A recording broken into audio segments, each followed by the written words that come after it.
kažu, pa kad ćemo da uđemo u Evropsku uniju? Rekao sam, ući ćemo 28. juna 2014. u podne. Čvrsto verujem da ćemo brže od bilo koga drugoga postati zemlja članica Evropske unije. Kroz promjene u 2009. godinu, 10., 11. i do 13. godine, kada možemo da postanemo članica Evropske unije. Naš cilj je da Srbija 2020. godine postane punopravni član Evropske unije i mi ćemo taj zadatak da ostvarimo. U najoptimističnijoj varijanti 2025. Što znači da bi bilo realno da 2026. postanemo članica Evropske unije. Mislim da je najvažnija stvar da se vi izborite da sačuvate Evropsku uniju dok vi ne uđete u nju.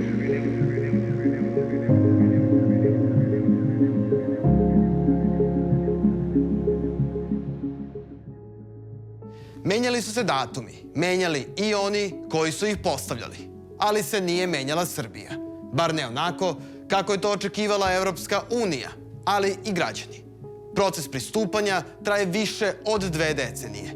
Početak davno zaboravljen, kraj neizvestan. Međutim, poručuje Brisel, perspektiva članstva je tu, treba sačekati još samo koju godinu. Pitanje je kakvu su to Srbiju, čekajući onu evropsku, građani zapravo dočekali. Srbija danas šalje jednu veoma kontroverznu sliku o tome šta su njeni prioriteti, imajući u vidu brojne izveštaje koji se tiču i stanja medija, i borbe protiv korupcije, i stanja demokratskih institucija. Srbija danas apsolutno ni u kakvom smislu ne liči na državu koja iskreno i predano pregovara za članstvo u Evropskoj uniji. Suština jeste vezivanje za Zapad, gde Srbija istorijski, vrednosno i na bilo koji način suštinski pripada. Region definitivno pripada tkivu Evrope. I Evropa kao kontinent ne može funkcioniše ako nije Zapadni Balkan u njoj. Evropska perspektiva regiona je odavno na izdisaju, ali hajte da verujemo, a šta nam drugo preostaje? Pa lako je odustati. Ne odustaje Srbija već 2 decenije. Ređale su se propuštene šanse, problemi nisu rešavani, a vremenom su se pojavljivali novi. Ipak nije najveću priliku Srbija propustila u poslednjih 20 godina, već 9. novembra 1989. godine, kada nije razumela da je rušenjem Berlinskog zida srušena i podeljena Evropa. Sa Evropom možete da propadnete, ali bez EU ćete sigurno propasti.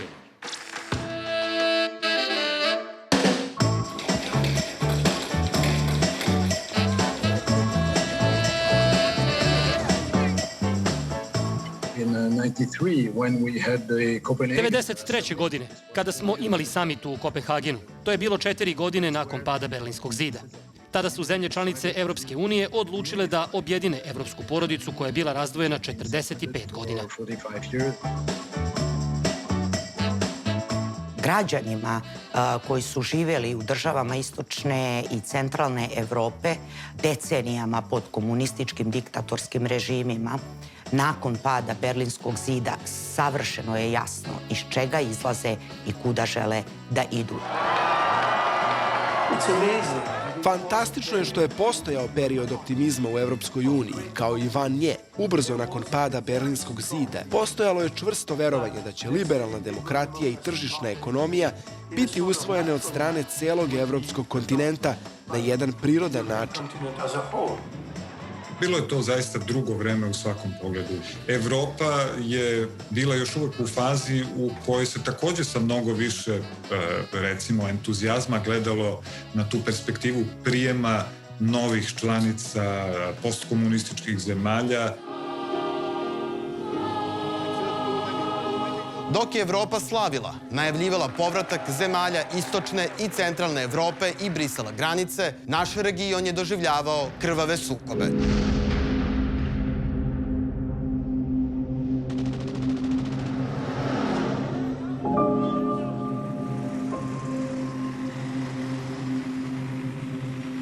SFRJ rešava da umesto da ubrza taj proces, ne da uhvati korak sa 10+2 zemlje centralne i istočne Evrope, već da bude predvodnica 10+2 zemlje centralne i istočne Evrope, rešava da krene potpuno drugačijim putem.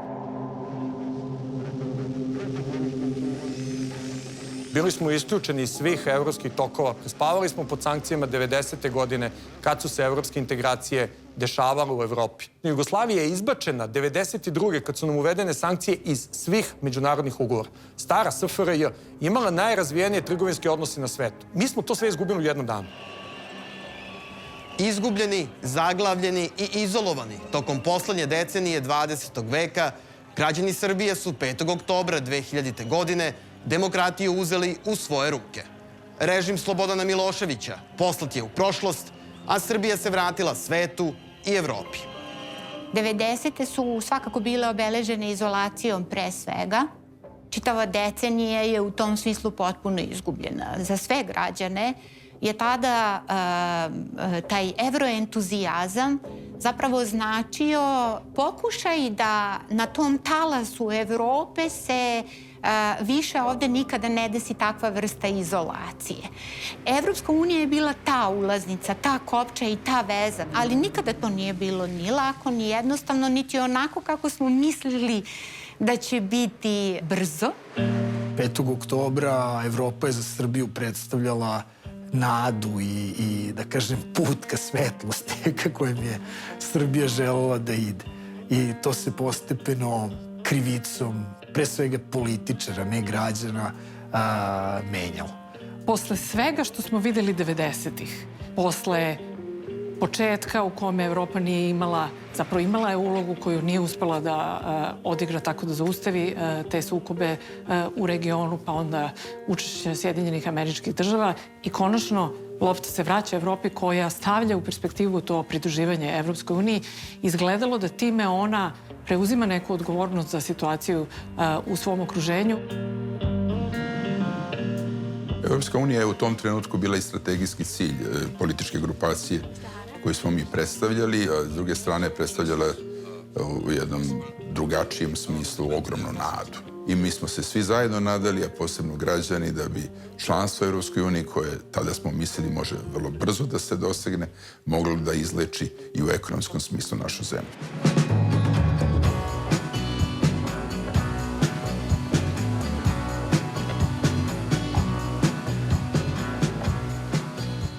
Posle 5. oktobra moja generacija je mislila da za Srbiju ne postoji više bilo kakva nedoumica, da se vrlo jasno profilisala, orijentisala i uputila ka članstvu u Evropskoj uniji, ne samo zbog ekonomskih koristi, već zato što smo mislili da je to vrednosno dobar pravac u kojem srpsko društvo i svi građani Srbije treba da krenu.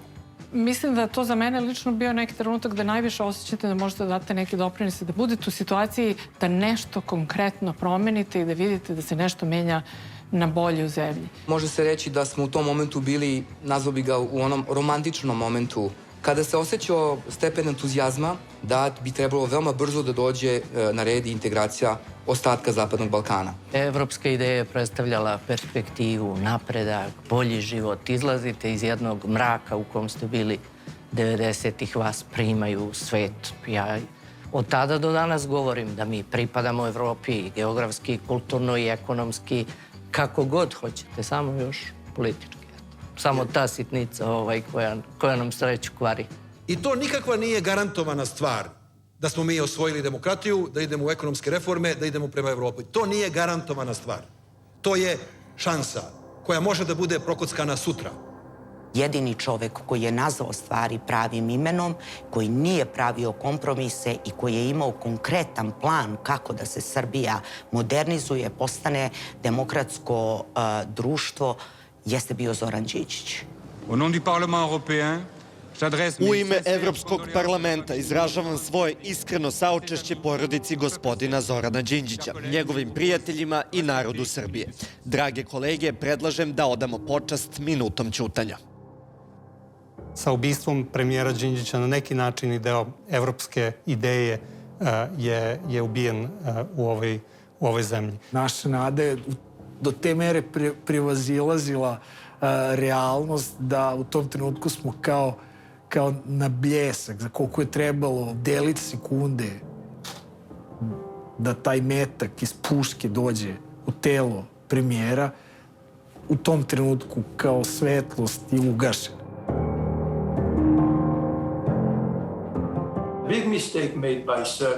Smatram da je Srbija napravila veliku grešku u to vreme sa onim što ja nazivam bezbednosnim snagama duboke države.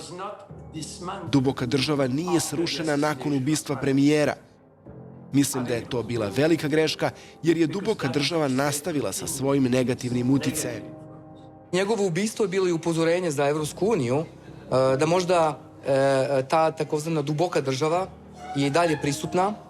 Da li su oni doprinuli toj dubokoj državi time što su tražili od pokojnog Zorana previše i prebrzo, ja sam u to uveren, ali tako je kako je. Bilo je ubistvo Zorana Đinđića prvi veliki udarac za evropsku ideju i prvo upozorenje da Srbija možda za korenitu promenu još nije bila spremna. Ili je nije ni želela. Međutim, želela je Evropa da na krilima velikog proširenja konačno zaokruži istorijski proces ujedinjenja Evrope i Zapadnom Balkanu prvi put da jasno obećanje o članstvu. Tim povodom održan je i prvi samit Evropske unije i zemalja Zapadnog Balkana u Solunu 2003. godine. Zapadni Balkan će postati deo naše porodice, naše Evropske unije.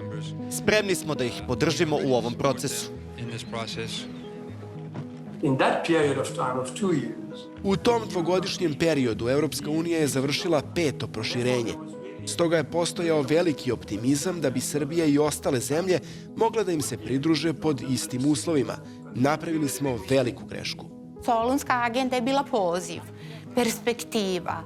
Radite da biste dobili korist, a korist je zapravo približavanje Evropskoj uniji ili ja bih voljela da to posmatramo da imate Evropsku uniju kao instrument unutrašnjih promena. Ukoliko pažljivo pogledate Solunsku agendu, prosto rečeno postojala su 3 uslova. Jedan je bio potpuna saradnja sa Haškim tribunalom, drugi je bio da se pronađu rešenja za bilateralne probleme i ovde stupa Kosovo. Treći uslov jeste da se sprovedu reforme, posebno one koje se tiču osnova vladavine prava, demokratije, međusobna kontrola grana vlasti, medijske slobode i ostalo. Od početka je svima bilo jasno da će pitanje odnosa Srbije i Crne Gore u onome što je bila tada zajednička država, pitanje saradnje sa Haškim tribunalom, rešavanje kosovskog statusa, da će to biti teška pitanja ne u procesu evropskih integracija, nego u procesu tranzicije Srbije i njenog uopšte reformskog puta. Tako smo došli u situaciju da građani, čini mi se da nisu potpuno jasno razumeli da ta pitanja bismo morali da rešavamo tamani da nikad nismo rekli da želimo da uđemo u članstvo Evropske unije. Jasno je bilo obećanje iz Soluna, ali postali su jasni i svi problemi koje će Srbija na putu ka svom članstvu u Evropskoj uniji morati da reši. Prvi od njih, suočavanje sa ratnom prošlošću i izručenje optuženih za ratne zločine Međunarodnom krivičnom sudu za bivšu Jugoslaviju u Hagu. Pitanje Haga uneće podele i na političku scenu Srbije, jer početkom 2004. godine predsjednik vlade postaje Vojislav Koštunica, uzdržan kada je u pitanju saradnja sa Haškim tribunalom, dok na mesto predsjednika Srbije dolazi Boris Tadić, naslednik Zorana Đinđića na mestu predsjednika Demokratske stranke. Očekujemo da će nova vlada biti potpuno posvećena ispunjavanju svih uslova, uključujući potpunu saradnju sa Haškim tribunalom. Srbija se pomera u procesu evropskih integracija na viši nivo onda kada sanira one najstrašnije posledice ratova iz 90-ih. Definitivno je saradnja sa tribunalom najviše štete nanela upravo procesu evropskih integracija Srbije. Suočavanje sa istorijom je od uvek bio jako težak deo. Volja za integracijom Zapadnog Balkana je od strane Evropske unije od uvek postojala. Sada je to obostrano. Ovo se nije odnosilo samo na saradnju sa Haškim tribunalom, kao što bi većina rekla, već i na rešavanje problema masovnih grobnica, nestalih ljudi i izbeglica. Razgovaranje o ratnim zločinima nije samo nešto što bi trebalo da se dešava u Hagu, već i nešto što se dešava kod kuće. Da li je pravosuđe, policija, tužilaštvo spremno da se pozabavi sopstvenim građanima koji su počinili zločine? Kada se krenulo malo ozbiljnije u evropske integracije, postojale su 2 prepreke.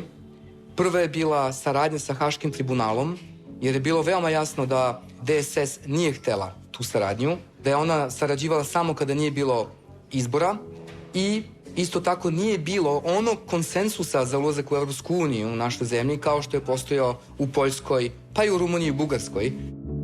Ne spadam u one koji misle da se saradnja može svesti na sve sem izručenja, ali pokretanjem procesa u našoj zemlji taj bolan postupak izručenja može se odložiti, a onda, pošto ništa nije večito i sve se menja, pa i sam sud, dobiti i po nešto na vremenu.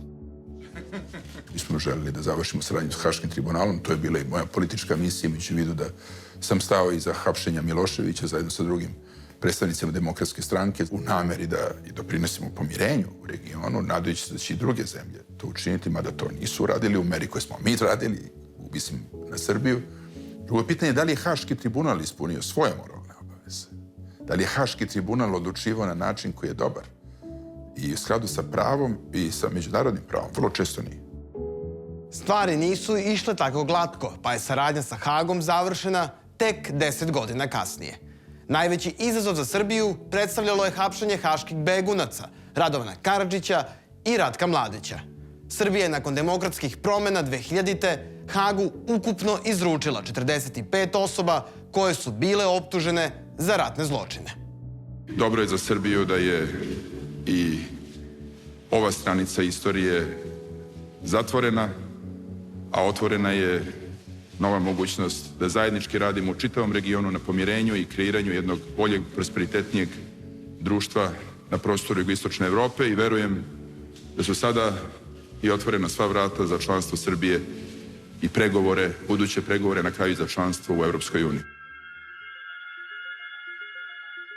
Jedan od momenta velikog razočaranja za mene je bio 2011. godine. Sećam se da sam tada na vest o hapšenju generala Mladića uključio se odavde iz Brisela i izgovorio rečenicu da će se odnosi Srbije i Evropske unije deliti na one pre ovog dana i one posle ovog dana. Dok Srbija rešava pitanje odnosa sa Haškim tribunalom, na njenom evropskom putu pojavljuje se još jedan problem – status Kosova.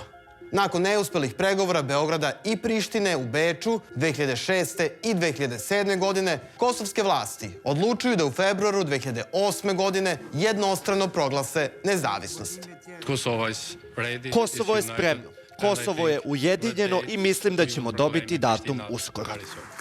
Takav potez Prištine vlasti u Beogradu su smatrale kršenje međunarodnog prava, ali veći deo zemalja članica Evropske unije uz Sjedinjene Američke Države ipak je priznao kosovsku nezavisnost.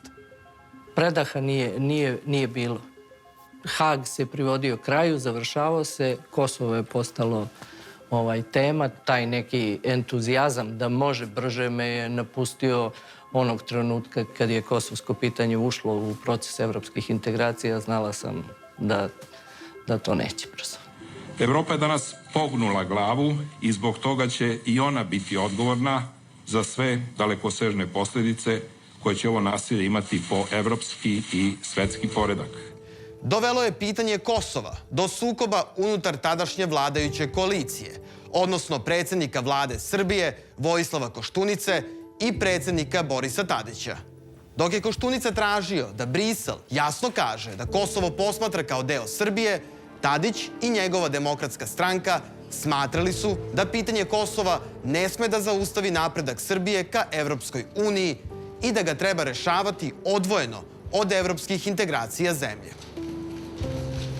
Ne mislim da je Koštunica bio najveći kočničar evropskih integracija čitavog svog mandata. Naprotiv, on je vrlo intenzivno i radio na evropskim integracijama, ali se ne pred kraj njegovog mandata dogodilo da verovatno kumulacija i kulminacija svih negativnih aspekata samoproglašenja nezavisnosti Kosova i zapadne podrške tom proglašenju. Tog trenutka se nešto slomilo u njegovom sistemu vrednosti. Šta je Kosovo? Gde je Kosovo? Čije je Kosovo? Kosovo, to je prvo ime Srbije. Kosovo pripada Srbiji.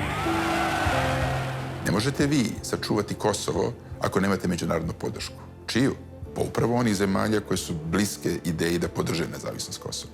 To što se vi uhvatite u kolo sa onima koji samo vas podržavaju, to vam ne vraća Kosovo.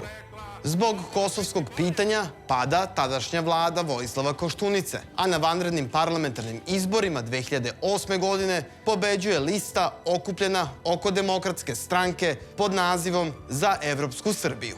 Pobedi demokrata doprinelo je i to što je Srbija samo mesec dana pre izbora, a nakon godina pregovaranja, potpisala sa Evropskom unijom sporazum o stabilizaciji i pridruživanju. Srbija jeste Evropa, mi smo evropski narod i naši korani se nalaze duboko u evropskoj istoriji. Ući ćemo u Evropu sa našim identitetom, našim integritetom i našim suverenitetom. Nesumljivo je sporazum o stabilizaciji i pridruživanju najvažniji dosadašnji korak u procesu evropske integracije. Podsjetit ću vas, to je prvi i do sada jedini ugovorni odnos. Taj sporazum je Srbiju vezao za Evropsku uniju za zapad. Znači, on znači okretanje ka zapadu. I to je njegova najbitnija i najvažnija tekovina. Ono što je sporazum doneo je i politički konsenzus. Ne mogu da kažem u društvu, ali politički konsenzus.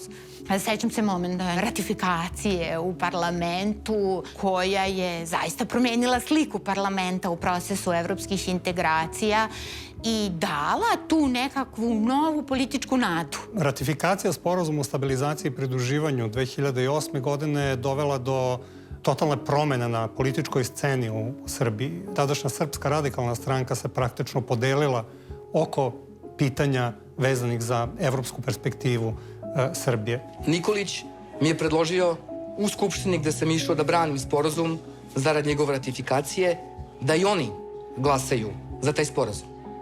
To je bio odlučujući moment i kad sam ga pitao zašto to radiš, rekao mi istinu, a to je da je mu je dosadilo da gubi. Mi smo imali jednu vrlo neprirodnu situaciju za bilo koju zemlju gde jedna ogromna politička grupacija koja je skoro pobedila na izborima 2008. godine predsjedničkim, ne može nikako dođe na vlast zato što ne prihvata taj evropski put. Jednom prilikom je Nikolić rekao, ja ne mogu nikog da zaposlim ako nisam na vlasti. Ne mogu da budem na vlasti ukoliko ne preuzmemo ideju evropskih integracija. To znači da on nije to preuzeo ideju evropskih integracija zbog menjanja društva, novog kvaliteta društva, političke filozofije, nego da bi zapošljavao svoje bližnje. Ali eto, ako je to bio način da i oni promene svoju politiku od one razorne, koja je bila politika koju je oličavao čovek osuđen za zločine protiv čovečnosti, i to je dobro.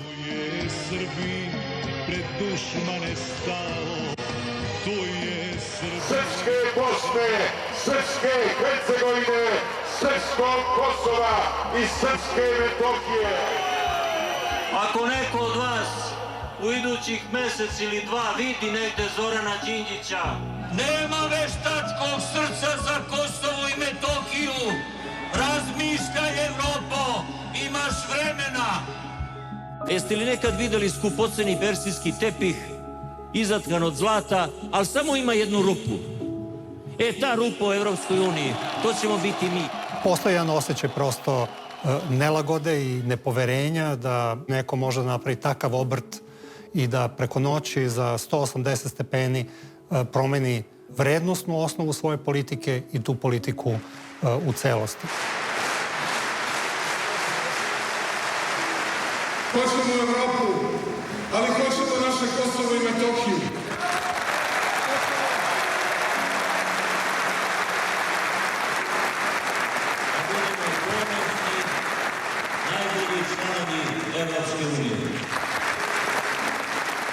Pomislila sam, dozvoli su se pameti i vide šta je racionalno i pragmatični su i okej, to može da se uradi.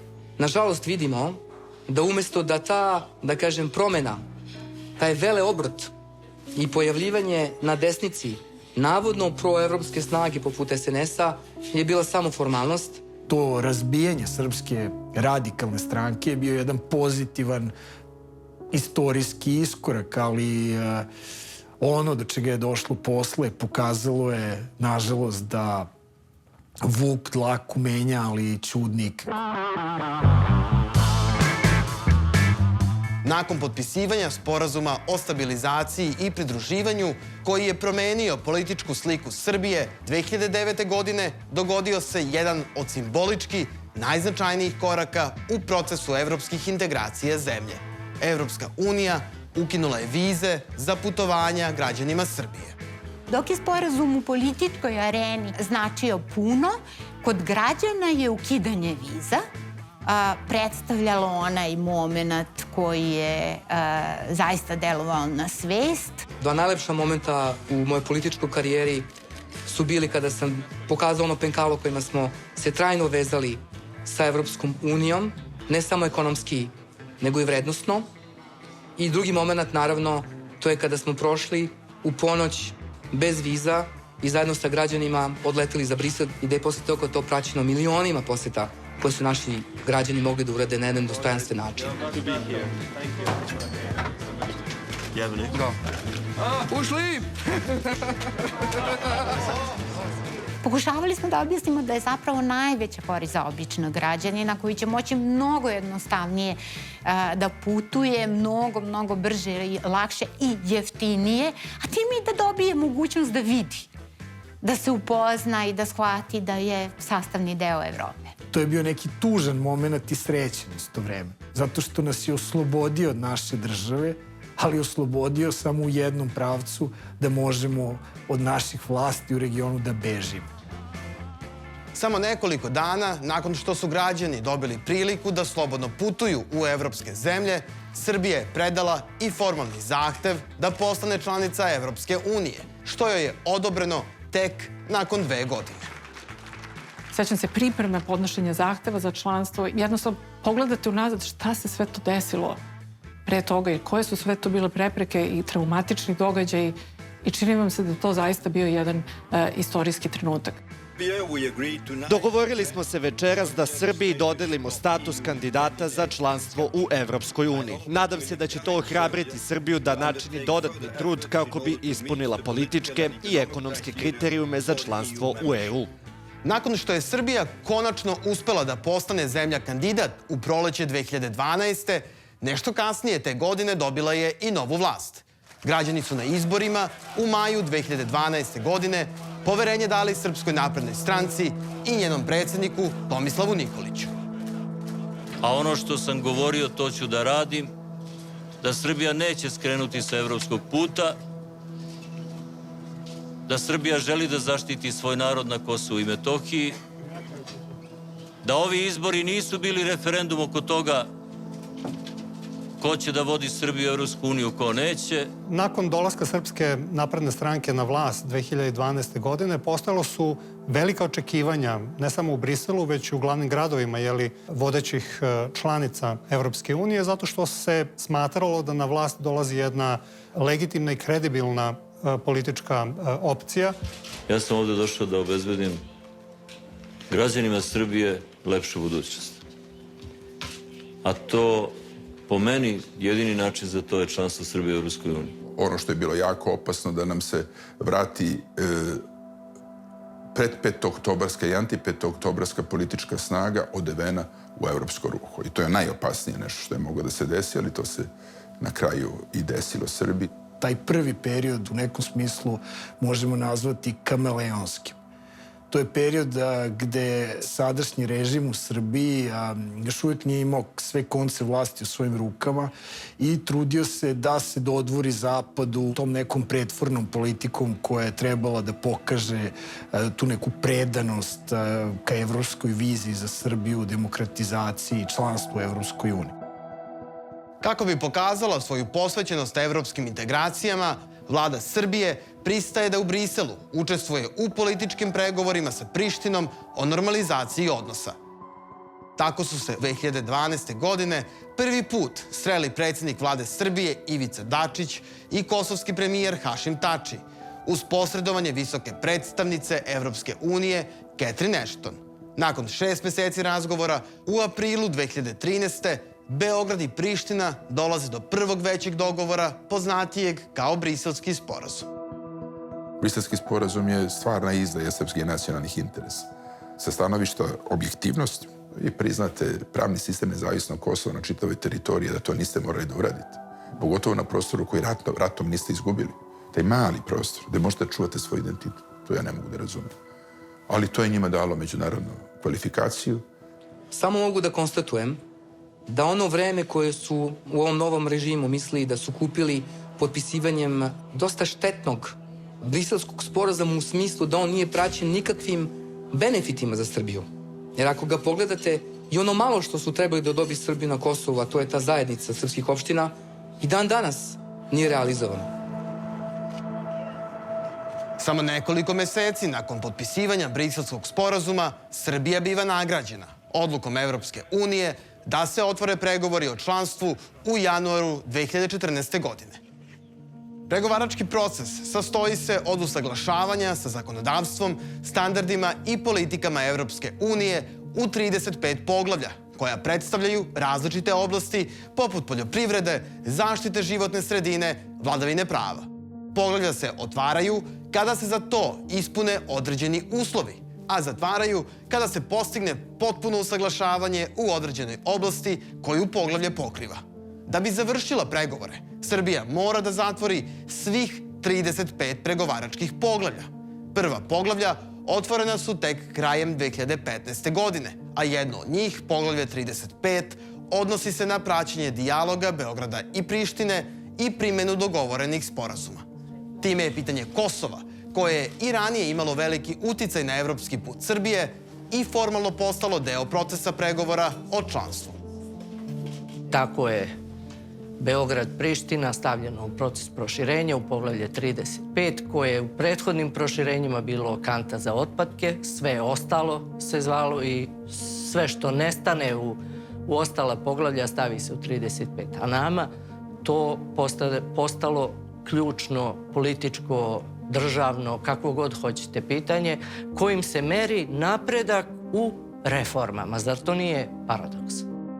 Proces pregovora o članstvu dobio je zamah 2016. godine, kada Srbija otvara dva najvažnija poglavlja, 23 i 24, koja se tiču vladavine prava, borbe protiv korupcije, slobode medija i nezavisnosti pravosuđa. Upravo zbog reformi u oblasti vladavine prava, tadašnji predsjednik vlade Aleksandar Vučić odlučuje da po drugi put u samo 3 godine ide na vanredne parlamentarne izbore i od građana traži podršku za evropsku Srbiju. Srbiji je potrebno još 4 godine stabilnosti, jer posle te 4 godine nema ni povratka ni pogleda unazad. Potreban nam je pun mandat sa snažnom podrškom naroda kako bi Srbija bila spremna da se pridruži Evropskoj uniji kao jak partner. Cilj bi trebalo da bude zatvaranje svih pregovaračkih poglavlja do kraja mandata vlade 2019. godine. Naravno, to ne zavisi samo od nas, ali ukoliko mi ne postavimo ambiciozne ciljeve... Paralelno sa napretkom u evropskim integracijama, u Srbiji dolazi do urušavanja demokratskih institucija, slobode medija i vladavine prava, u čemu su saglasni gotovo svi domaći i međunarodni stručnjaci. Dok vlada nastavlja da govori o Kosovu kao najvećoj prepreci na evropskom putu, države članice Evropske unije sve više usporavaju napredak Srbije u pregovorima zbog vladavine prava i političke krize izazvane urušavanjem demokratije. Pitanje Kosova oduvek služi kao alibi i pokriće za sve ono što nije urađeno na polju demokratizacije i modernizacije ove zemlje oduvek. Ja se nadam da nije zauvek. Kod nas, to sam primetio, postoji jedno vrlo pogrešno shvatanje koje se građanima nameće, a to je rešiti pitanje Kosova i Srbije ulazi u Evropsku uniju. To se neće desiti. Znači, to nije formula za ulazak u Evropsku uniju, jer takva država koja nema vladavinu prava, koja nema uređen sistem, ne može da funkcioniše u Evropskoj uniji. Politička elita je bila više zainteresovana za ostajanje u poziciji moći na bilo koji način, uključujući i zarobljavanje države, nego da sprovede reforme koje bi dovele do pristupanja Evropskoj uniji. Sve je država. Ako hoćete da se bavite biznisom, morate to raditi uz veze sa državom. Ako hoćete posao, morate imati partijsku knjižicu. I to je tako od 45. godine do dana današnjeg. Pitanje demokratije, pitanje vaših ličnih prava, slobode govora, slobode medija, to su univerzalna prava i slobode. Mi danas imamo ozbiljan problem upravo sa ovim pitanjima i, nažalost, takva Srbija ne može da pretenduje na bilo kakvo ubrzanje nastavka pregovora sa Evropskom unijom. Srbija ne izgleda kao zemlja koja pregovara o svom članstvu u Evropskoj uniji. A sa tim su srećni i evropski političari koji dolaze iz evroskeptičkog političkog prostora i Aleksandar Vučić. I svima je ugodno. Srbija u ovom trenutku po ključnim parametrima, pre svega političkom kriterijumu, ozbiljno ide unazad. To ne kaže Vladimir Međak, to je rekao Freedom House, to su rekli Reporteri bez granica, to je rekao Transparency International. To kažu i zvanični izveštaji Evropske komisije, u kojima se navodi da u Srbiji postoje verbalni napadi na novinare, zapaljiv rečnik prema političkim protivnicima i neistomišljenicima, a da je politička klima duboko polarizovana. Navodi Evropska komisija i da postoji politički uticaj na pravosuđe koji uz korupciju predstavlja razlog za neprestanu i duboku zabrinutost. Međutim, na ove kritike predstavnici vlasti često reaguju tako što Evropsku uniju prikazuju kao licemernu, zlonamernu i neprijateljski nastrojenu prema interesima Srbije. Istu mantru zatim ponavljaju i provladini mediji. Vi tu jasno vidite porast antievropskog raspoloženja kojim se građani bombarduju sa televizije sad već godinama i konstantno. Ova sadašnja vlast odgovorna je za urušavanje poverenja ka Evropskoj uniji među građanima Srbije. Vučić je uništio apsolutno sve. I na kraju će i oni evroskeptici imati izgovor i reći pa ne možemo da vas primimo u Evropsku uniju kada ste vi sve suprotno u vrednostnom smislu od evropskih integracija. U Beogradu je politika takva da je, reklo bi se, javnost potpuno pripremljena da eventualne kritike koje stižu iz Brisela i iz drugih evropskih prestonica i onako spadaju u taj nekakav arsenal politike nepravdi i dvostrukih standarda prema Srbiji. You have so many statements. Imate toliko izjava koje dolaze sa različitih delova vlasti, koje su zapravo protiv Evropske unije, protiv pristupanja. Kako građani onda mogu da budu za članstvo kada vide sopstvenu vlast kako redovno daje izjave protiv Evropske unije? Ja mislim da je cilj vlasti to svakodnevno antievropsko trovanje javnog mnjenja kroz tabloide, kroz televizije pod kontrolom vlasti, da se građani do te mere antagonizuju, kada je reč o Evropskoj uniji, da praktično ova vlast postane jedini sagovornik Evropske unije u zemlji, da jedina slamka spasa, jedna trula, lažna, ali jedina slamka spasa Evropske unije u zemlji. Ja mislim da je to cilj. Jedino što možemo da vidimo kao posledicu tih kritičnijih izveštaja Evropske komisije je zapravo da se u tišini ne otvaraju nova poglavlja. Od 2014. godine, kada je započela pregovore sa Evropskom unijom, Srbija je do sada uspela da otvori tek polovinu pregovaračkih poglavlja, a da privremeno zatvori samo 2. Još važnije, nakon decembra 2019. Srbija 2 godine stoji u mestu, bez otvaranja ili zatvaranja bilo kog pregovaračkog poglavlja. I to zbog nezadovoljstva jednog dela država članica stanjem u oblasti vladavine prava. Pregovori će se, međutim, od sada odvijati po novoj metodologiji, usvojenoj u martu 2020. godine. Njen cilj, ubrzanje pregovora i pokretanje procesa proširenja sa mrtve tačke. Nova metodologija predviđa veći politički angažman kako država koje pregovaraju, tako i država članica, jasnije nagrade i kazne za kandidate, ali i grupisanje poglavlja u 6 tematskih klastera, što bi moglo da obezbedi i ubrzanje samog procesa pregovora. Nova metodologija Evropske unije za pregovore nije tehnički dokument, to je politički dokument pre svega. Ona malo menja tehniku, ali suština jeste politika. Politika to je da se pregovori vode na najvišem političkom nivou. Znači, izlazi se iz tog tehnokratskog momenta i mora da se uključi visoka politika pre svega sa strane Evropske unije, a da visoka politika sa naše strane počne da preuzima odgovornost. Kad kažem odgovornost, da radi ono što je rekao da će da radi. Nova metodologija proširenja za sada nije donala ništa, zato što je to apsolutno kozmetička intervencija Ono što teoretski donosi nova metodologija je ubrzanje ovih pregovora. Evo, Srbija koja skoro 2 godine nije otvorila nijedno poglavlje, teoretski bi mogla sada do kraja godine otvaranjem 2 klastera da otvori 7, 8, 10 novih poglavlja i na taj način donekle bar nadoknadi taj gubitak. Zašto Srbija nije otvorila poglavlje 2 godine? Prvi osnovni razlog jeste manjak vladavine prava. Znači, ovog puta Kosovo s tim veze nema. Ovog puta je tu manjak vladavine prava, jer to su države članice uočili. Nijedna metodologija, koliko god dobra bila, nikada neće zameniti političku volju zemalja za reformama. Nedostatak političke volje u Beogradu uticao je na to da Srbija do sada propusti svaki voz koji je vodio ka stanici Brisel. Međutim, ni ta stanica nije ista kao što je bila nekada. Ekonomska, dužnička, migrantska kriza, Brexit, ali i sukob oko osnovnih vrednosti Unije doveli su do toga da države članice prema evropskoj perspektivi regiona postanu i skeptičnije i opreznije. Politika proširenja koja je od vitalne važnosti za Evropsku uniju je jedno od najranjivijih mesta evropske politike. Zbog toga što je Evropska unija 2004. godine integrisala najveći broj zemalja. U tom trenutku ta unutrašnja kohezija Evropske unije prvi put narušena. Toliko se kriza dogodilo dok naš taj proces proširenja traje. I to su sve krize iz koje je Evropska unija, da kažem, stekla nova iskustva. Evropska unija nikada ne greši, ali uči na svojim greškama.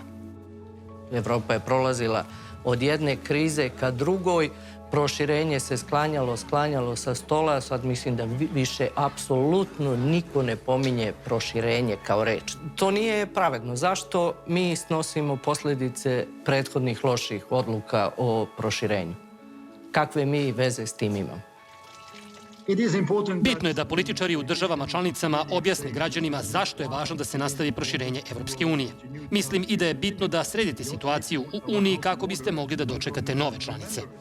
Ako sretnete ovde jednog Belgijanca na ulici ili Holanđanina, njemu uopšte nije očigledno da Srbija mora da bude deo Evropske unije. Zašto bismo mi plaćali tamo za izgradnju puteva u Srbiji, zašto bi naše, fabrike se otvarale u Holandiji, a iz Srbije, Bugarske dolazili radnici ovde koji bi po manjim cenama obavljali poslove koji bismo... To je prosto kontekst i perspektiva politička za neke od zemalja članica. Većina država članica je za članstvo ovih zemalja u Evropskoj uniji i većina to vidi, da, kao na proces reforme zemalja, ali pre svega kao na jedan geopolitički imperativ. A taj imperativ je da se ta Evropa, da se taj proces započet 89. godine konačno zatvori. Ja mislim da će do toga jednog dana doći. Sada nismo na pravom putu, ali na njega možemo da se vratimo.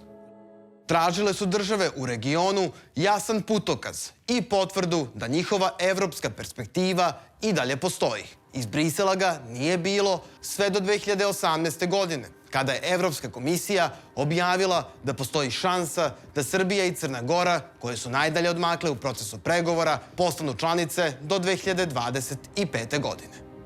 Let's make it happen. Let's bring the Western Balkans inside the European Union. Hajde da to ostvarimo. Hajde da uvedemo Zapadni Balkan unutar Evropske unije. Ne u dalekoj budućnosti, već u naše vreme. Ne postavljamo cilj ili rok, već postavljamo realističnu perspektivu za 2025. godinu. 2025. I kada sam ga molio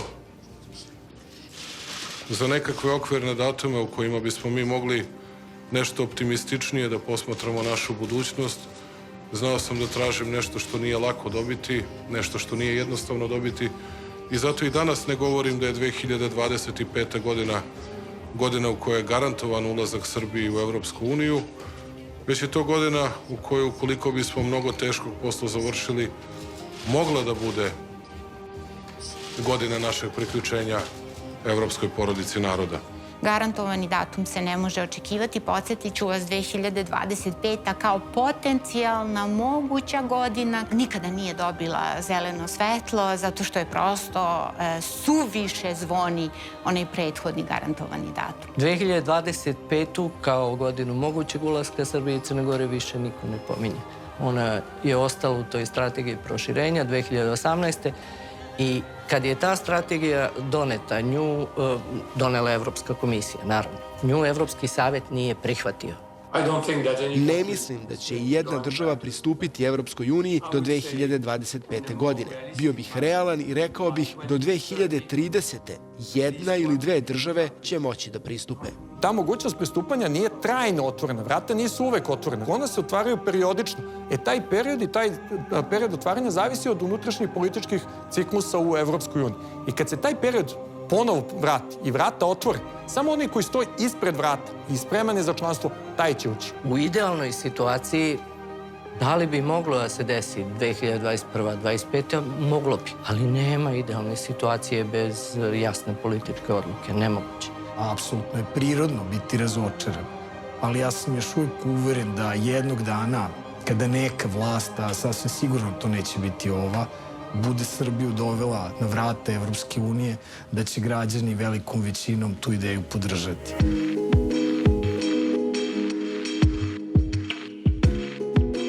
Taj dan građani Srbije čekaju već 21 godinu. Čekaju i svi oni problemi koji su do sada Srbiju kočili na njenom evropskom putu. Reforme nisu daleko odmakle, a umesto izgradnje demokratskih institucija, u Srbiji je na delu njihovo urušavanje. U krizi je i sama ideja proširenja. Podeljena i zaokupljena unutrašnjim problemima, Evropska unija je otvorila vrata za druge igrače na Zapadnom Balkanu.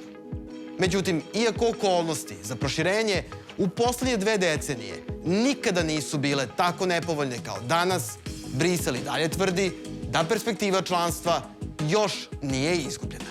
Nije izgubljena ni podrška građana Srbije evropskom putu. Jedino što su za ovih 20 godina, koliko on traje, građani zaboravili zašto su na njega uopšte i krenuli.